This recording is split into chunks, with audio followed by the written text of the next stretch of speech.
The number's been rising steadily since 2009. Art Laffer is a former Reagan economic advisor, the architect of Reaganomics. And Art, how are you? Good morning to you in Nashville. I am very well, Bill. How are you doing today? I'm doing fine. Thank you for your time, but help us understand what this means on this rising number. Yeah, well, this is a huge increase in paying people who don't work or who work very little, because that's what means tested means. And, you know, it misses all Social Security and Medicare, too. So there are a lot of categories that are not included in those numbers. And what it really means is that, you know, if you pay people not to work, and if you tax them if they do work, you're going to get a lot of people not working. The way to see this number clearly is imagine we have a two-person world, Farmer A and Farmer B, and that's all there is in the world, Bill, nothing else. If Farmer B gets unemployment benefits, who do you think pays for them? Farmer A. You know, government spending is taxation, and I have yet to ever see an economy that is taxed into prosperity.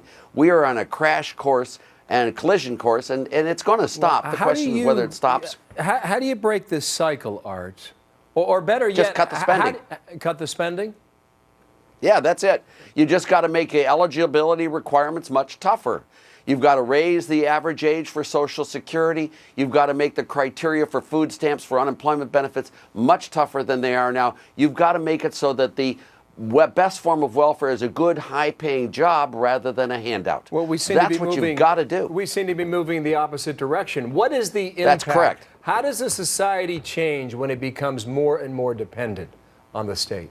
Well, it sooner or later crashes, because when you get fewer people working, you don't get enough in tax revenues to pay these people, and the checks stop. I mean, that's what's happening in California today, as you can see in those cities. I mean, you just can't pay those retirement benefits to the business government workers. So it will crash. It will stop. The question is whether we do it through logic or whether we let it crash into the system on its own. And you know, that's what this election is all about, and that's what Romney's talking about, and that's what Obama's talking about. What the governor is saying is that he's suggesting the White House is gutting welfare and taking apart the program the way it was set up in 1996 between Bill Clinton and then Speaker of the House Newt Gingrich. You agree with that?